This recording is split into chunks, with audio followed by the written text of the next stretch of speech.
What's going on, guys? Welcome to another episode of Renegade Marquee on the Renegade Pop Culture Podcast Network. My name is Mike. I'll be your host this evening. Joining me is my Jukebox co-host, Nick. Well, look at you, Mr. Fancy Pants.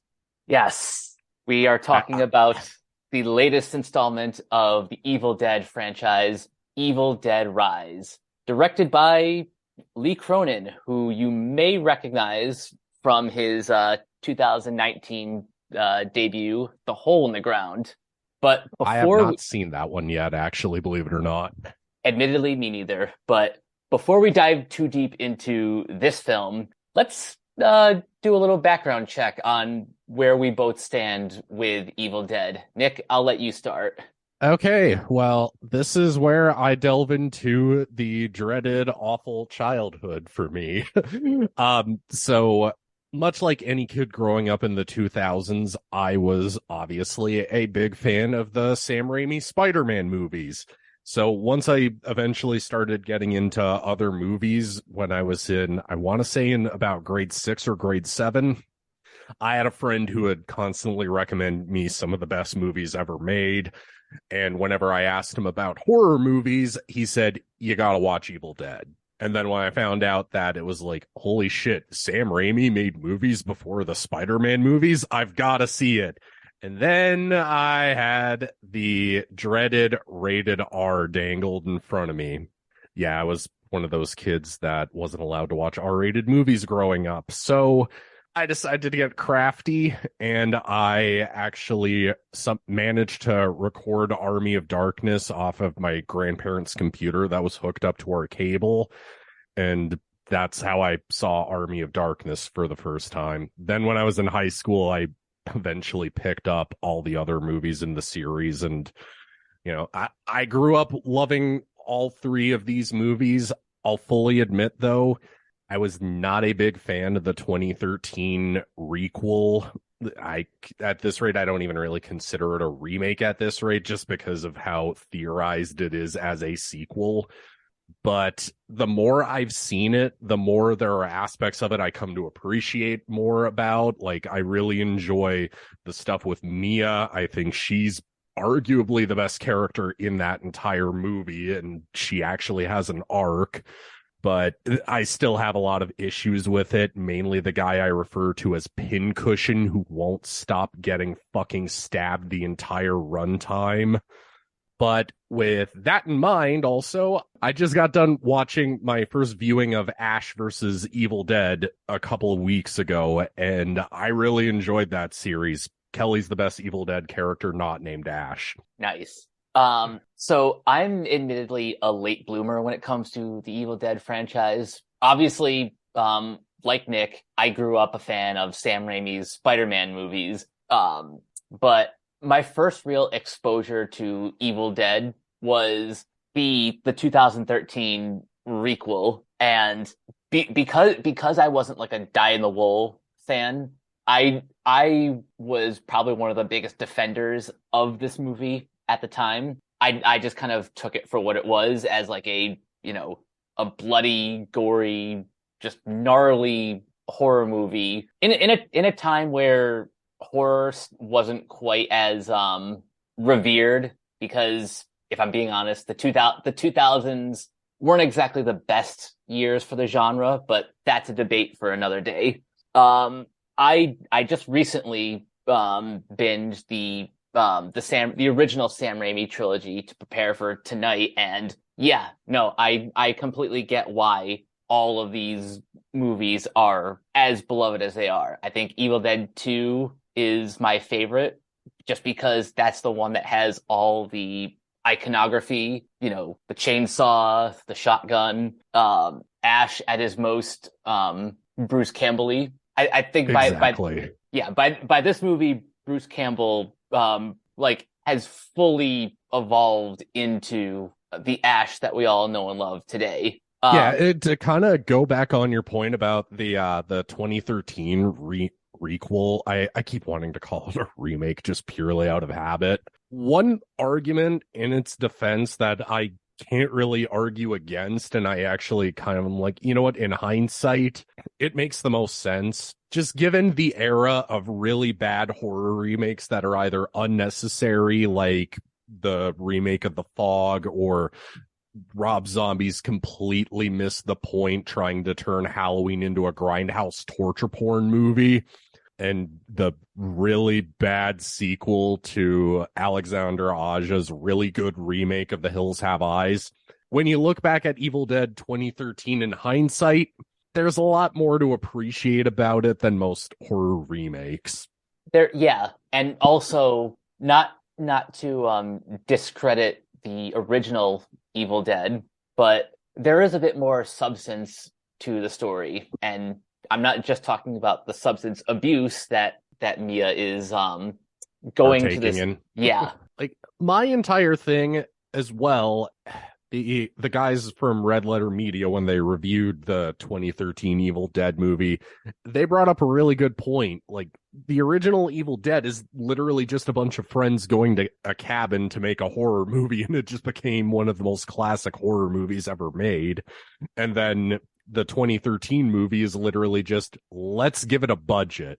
yeah, basically. Also, I can't help but blast Slayer's Raining Blood during the third act. That is a missed opportunity if I have ever seen one. Exactly. With that in mind as well, I guess just two more Evil Dead related things technically. It also has just inspired some of the best heavy metal ever made. Dead by Dawn by Deicide is obvious.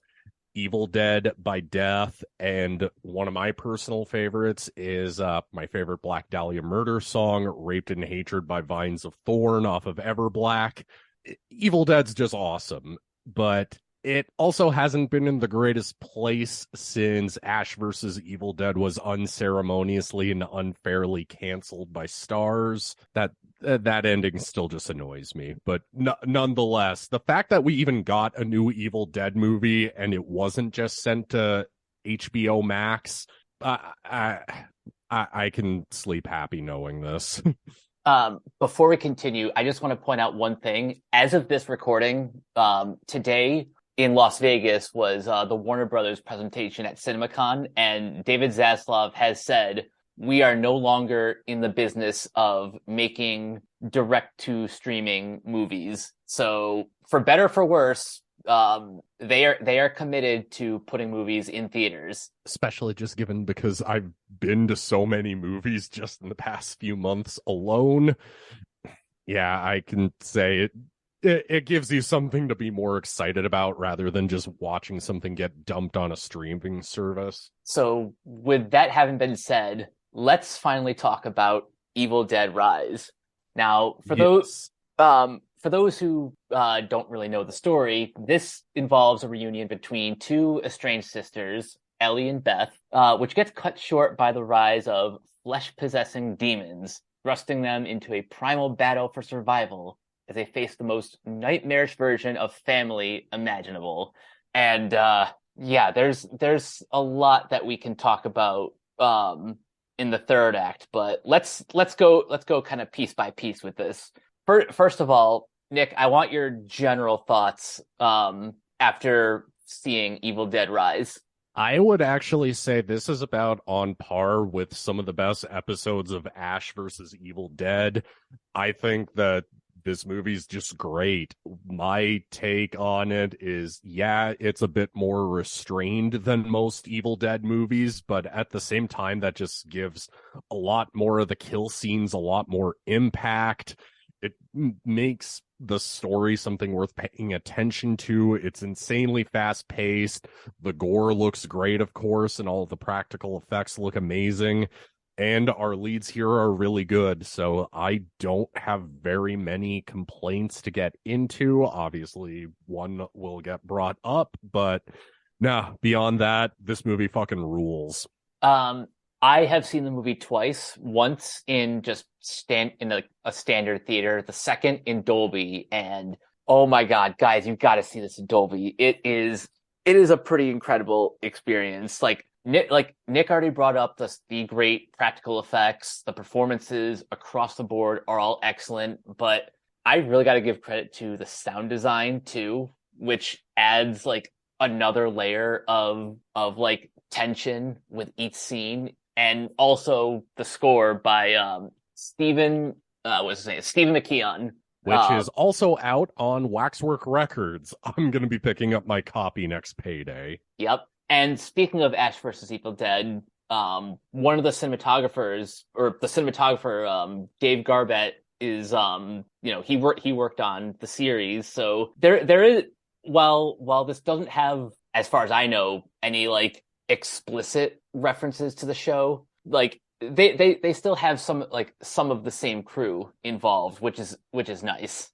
That's why I'm not really nervous about new Evil Dead movies, though, is that as long as Sam Raimi, Bruce Campbell, and Rob Tappert are still involved in it in some capacity, there's little room for error.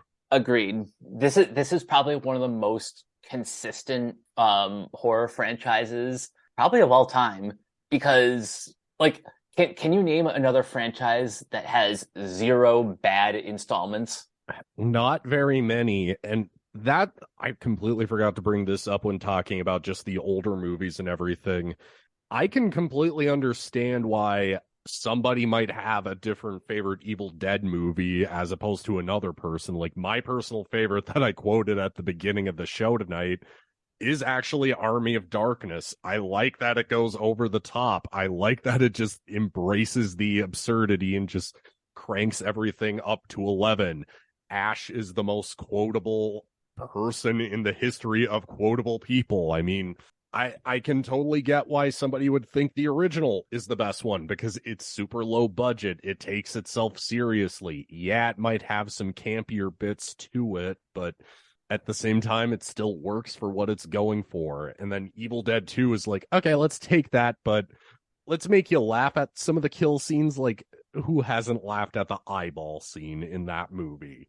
Oh, the eyeball scene is just, It's a thing of legend that we will bring up later. yeah. So, But I mean, I can totally understand if somebody even decided to pick this one as their favorite, especially if it's their first Evil Dead movie that they ever saw in a theater. I can totally get it.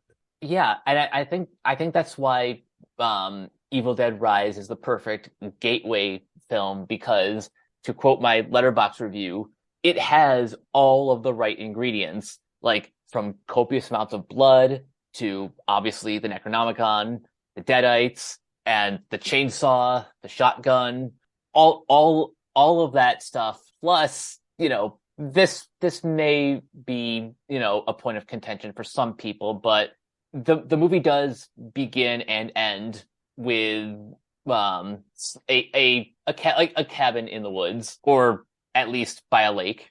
Which I can't really get too mad about how its book ended. I mean, it does kind of just ease you into the premise and is like, okay, let's just kind of see how we're just going to set up this new era of Evil Dead movies. I kind of get what it's going for, and plus it doesn't feel as unnecessary as the opening to the 2013 movie for me. Also, Plus, just the title reveal is awesome. yeah, that and the drone shot, which like kind of mimics Sam Raimi's, like, the way he moves his camera. The reveal of that, I thought, was just very well done. Oh, absolutely. It just drops you pretty much straight into the action. Is like, okay, this is just kind of getting you comfortable, going like, okay, maybe it's typical, but then it just flies off the rails as soon as somebody gets scalped. If we're going into spoiler territory, that is right now. Oh, yeah. Should have set that up top. This is full spoilers.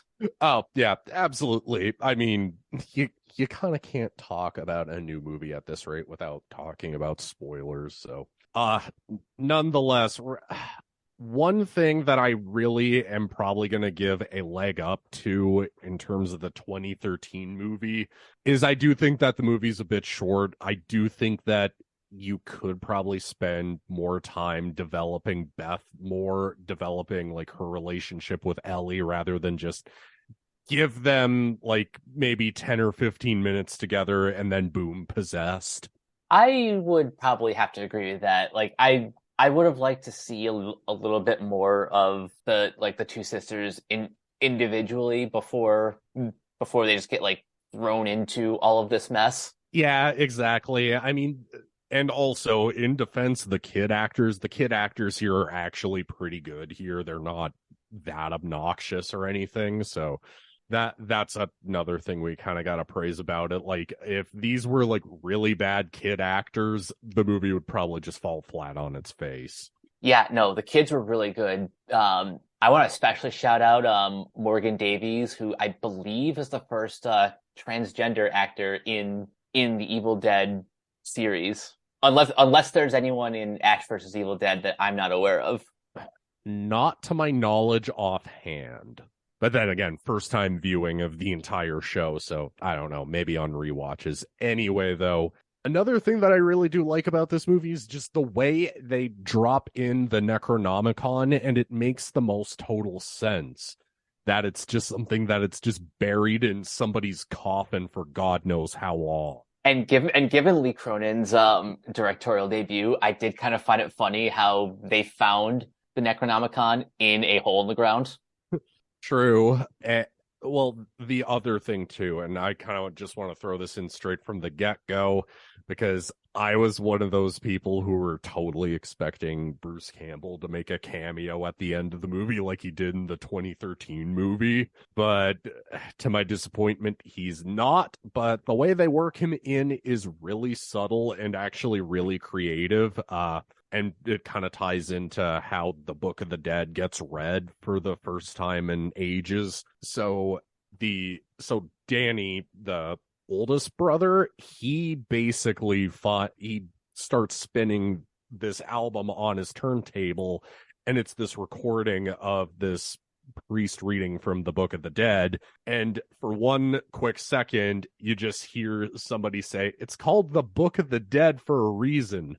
That's Bruce Campbell. Yeah, that's that's just perfect. And even Lee Cronin actually says that he considers that to be Ash, which just kind of given things that are established in Ash versus Evil Dead, the idea, well, obviously time travel has been an idea since Army of Darkness, but particularly in Ash versus Evil Dead, the way they try to make sure nobody gets their hands on the Necronomicon again. Yeah, time travel, it's a thing. I could totally buy into Ash potentially of time travel to try and stop this book from being written, just even giving how that show had to unfortunately end as of this recording. But also, it makes sense given how they kind of want this series to proceed, just the way Bruce Campbell has said that, you know, how Ash finds 3 different versions of the book, and, you know, who knows whose hands it could have wound up in. Oh yeah, that's true. You know, a lot of this I can actually buy into, and it's tangible. It's not something that's just sequel bait, but it's also something that, okay, you can kind of use this to springboard other movies, and it's not just feeling like a cash grab. Honestly, the only movie that kind of does a bit of sequel bait is Evil Dead 2. It ends with Ash traveling back to where he ends up in Army of Darkness. But even then, like it just kind of feels like Army of Darkness is the result of Sam Raimi being like, "Hey, I want to build off of that." Well, Army of Darkness is basically just the best Three Stooges movie never made. True. But yeah, like the way that the book is actually read from, it actually makes sense within the context of this universe that we've established. And it just works super well. I completely buy into it. Nothing feels like it's a jump the shark moment. And then once everybody starts getting possessed, yeah, this movie just ramps the tension up higher and higher. I just want to spend the next like 5 minutes praising Alyssa Sutherland for playing not only the scariest Deadite, but the most sympathetic, weirdly enough. Yeah, because she is the least likely one to have deserved it in any of these movies. Like, even Ash, for as much as we love him, he gets possessed in the second movie. But, like, yeah, he gets out of it, but he's possessed by the book at one point. Yeah, and the makeup on Campbell in those scenes is like terrifying, but also kind of comedic. This is just like this movie takes that kind of concept and ramps it up to 11. Yeah, just the fact that she's so willing to kill her own children, just as much as I have complained about the length of this movie being too short, the bits that we do spend time with her and her children, it does kind of make you go, man, she's just trying her best to be a good mom and then just gets possessed by this fucking book because her kid wants to DJ with the vinyl that he picks up in this underground cave. Yeah, the family in this movie, I can't remember the last time I watched a movie where like the chemistry between like the actors in a family felt this like real and believable. Yeah, I can't think of another one offhand myself either. Like, I guess to kind of transition to like maybe another bit that I thought just impressed me that, yeah, it's referencing another movie in this series, but Mike, you can't lie. As soon as Ellie pops that one guy's eyeball out and it flies into the other dude's mouth and just kills him, you can't deny you laughed out loud in the theater watching that. Oh, absolutely. Like, yeah, that's a very ridiculous over the top moment that could have just, diffused any of the scares for the rest of the movie. But at the same time, like, it's subtle enough for a newcomer to be like, holy shit, this movie's crazy. It was that and the I'll swallow your soul quote that I picked up more the second time because that was the day that I binged the Evil Dead trilogy. So I picked up a lot more like direct references the second time, which kind of makes the experience a little bit more satisfying. I could pick up on it mostly just because like I'm so familiar with all of these movies at this rate. I mean, yeah, you could argue that it's on the nose, but this movie, like Evil Dead's always just been an on the nose series. I just kind of roll with it at this rate. Exactly. And just the other thing too, I kind of had mentioned this earlier, but is it just me or is this, yeah, it's a really gory Evil Dead movie, but does it feel like it's the most restrained one we've gotten? To a degree. I think in terms of the amount of blood on screen, they didn't hold back. It's just I don't think it's quite as intense as perhaps the 2013 film. Like for me, I didn't find any of the stuff in the 2013 movie wince-worthy, but then again, we were just coming out of the era of a bunch of like really shitty movies coming from torture porn. So you could make the argument that I'm just desensitized to a lot of this at this rate. Hey, But it's possible. for me, one of the most visceral scenes in this movie is the tattoo gun scene. Oh, anything that like involves a needle, like even pointed like a centimeter away from someone's eye is like I have to look away. I completely thought it was going to go straight for the eye. I was like, please reference Lucio Fulci's Zombie. Please reference that movie in a big horror movie. So like that was one of the scenes that I kind of couldn't help but go, okay, this is great. And then just the way that it possesses the one sister's face and it just starts making her eat a wine glass. I thought that was really killer. Yeah, that scene and the line that she delivers is just it gets pretty chilling.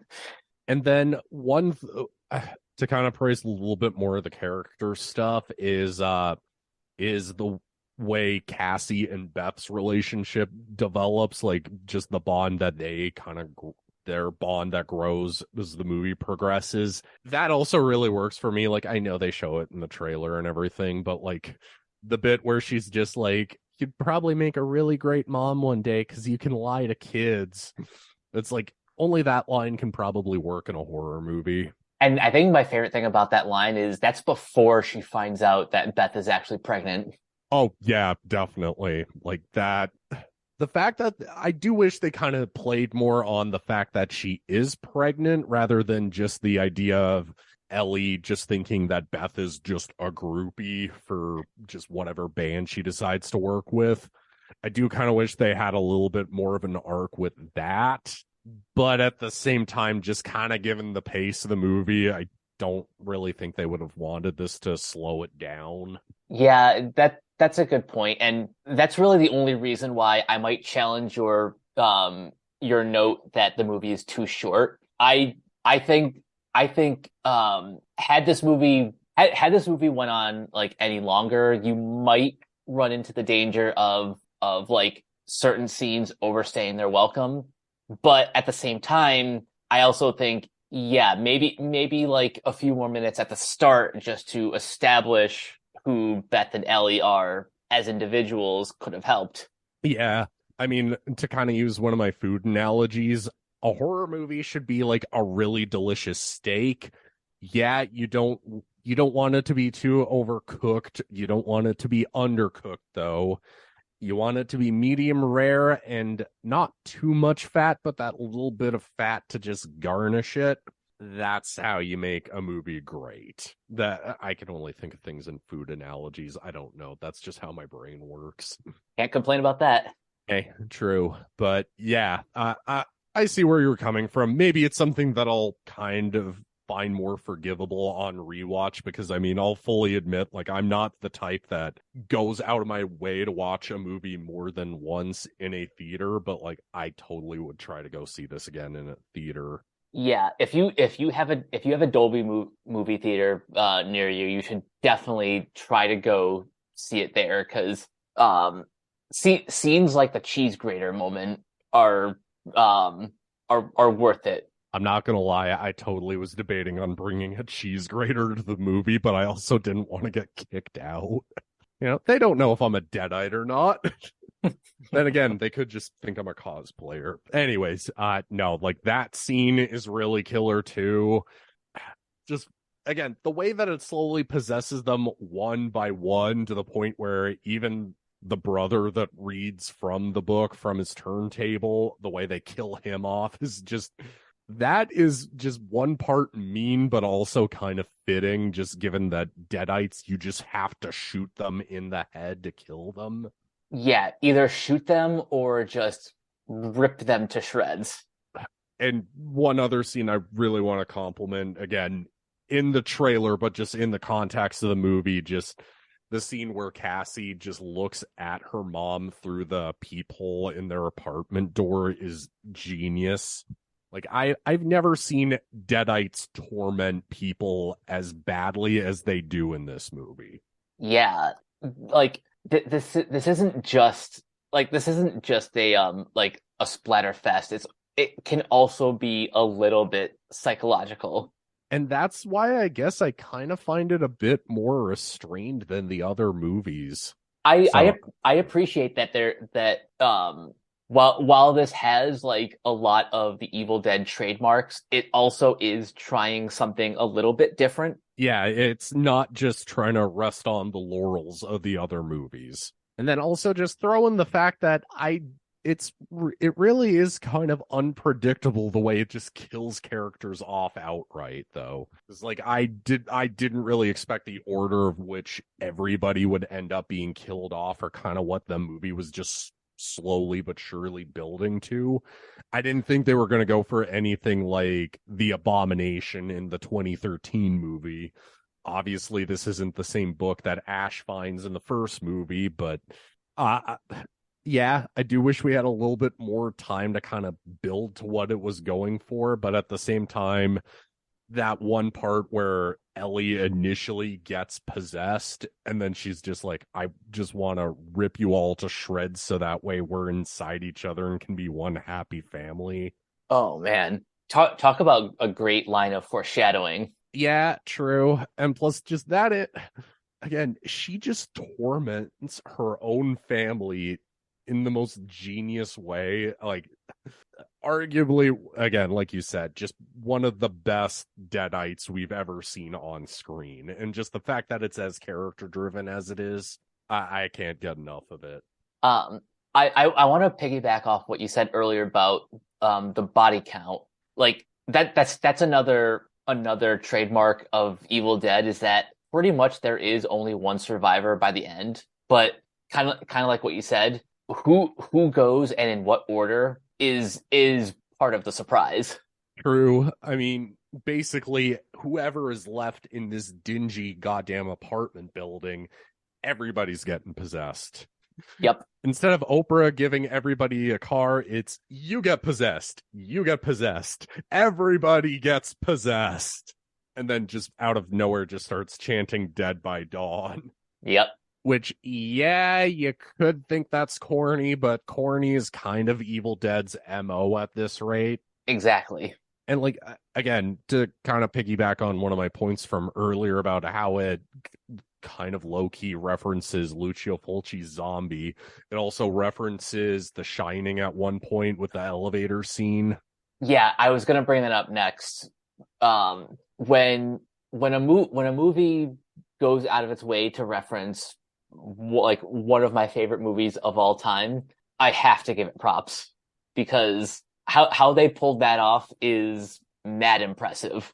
And the fact that it ties well into the story and doesn't feel forced or like just parody at that rate, yeah, I can't really complain about it.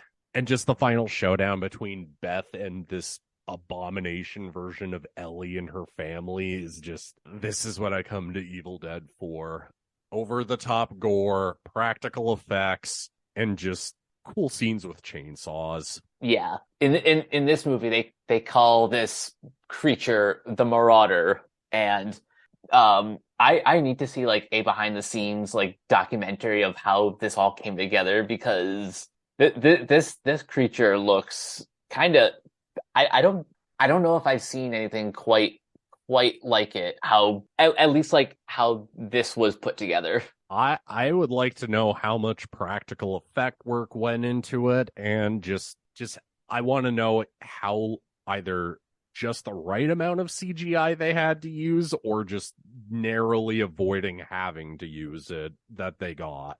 If I had to guess, I would say it was like 75% practical and 25% digital effects, and only for things like changing the eyes and giving the Marauder that like glossy blobular figure, but like everything else I imagine is like mostly practical. Yeah, I can buy into that idea, but just the way that even Beth just kills this thing is that's what by the way, I was talking to some friends online about just some people really not liking this, watching this in the theater. It's like, what the fuck were you expecting? Yeah, that's a take I was not really expecting. Like, like you don't have to like this movie, but I don't know how you could come away with this like being disappointed or outright hating it, unless you walked in having no idea what you were in for. Yeah, like the idea of hating Evil Dead because it's gory is like hating Nightmare on Elm Street because Freddy has one-liners. Like, It's like it's synonymous with it. yeah, you like for a movie like this, you have to you have to go in with at least some expectations. And plus, even the trailers just obviously show a lot of the kill scenes and just what it's building to. I mean, I have no idea what some people were thinking walking into this. Like, especially given some of the stuff that's been added to Shudder in most recent years. Like, how can you not expect an Evil Dead movie, a movie called Evil Dead to begin with, to not be gory? Exactly.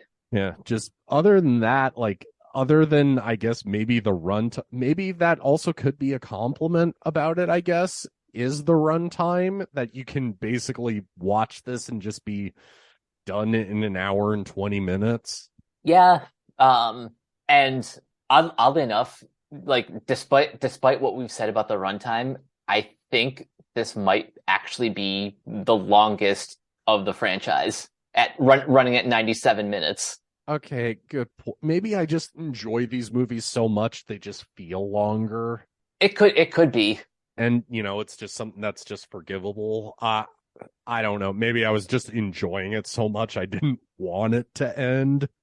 Yeah, I think for me, when it comes to the runtime of a movie, first of all, for me, it's never been about the length, it's about the pacing. But if I'm going to comment on like a movie's length, if a movie's too short, that's almost a good problem to have because it means you liked what you saw and you wanted to see more.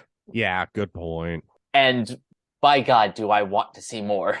Oh, absolutely. I guess to kind of just bring up what I had mentioned earlier about how there's gonna potentially be more movies coming from Evil Dead, just given that it's very clear that the 2013 Necronomicon is not that one Ash finds, and this one clearly also isn't the one that Ash or Mia finds. I kind of wish that they would eventually do a crossover if, Bruce Campbell has got on record saying that his on-screen portrayal as Ash is basically done. But I mean, if we got a crossover movie with Mia and Beth, I would totally be into it. Yeah, that's what I want. I'm just going to read this quote from Bruce Campbell that he said in April. I think the stories will progress a little more now. We're going to try and do them more like every 2 or 3 years rather than every 10 years.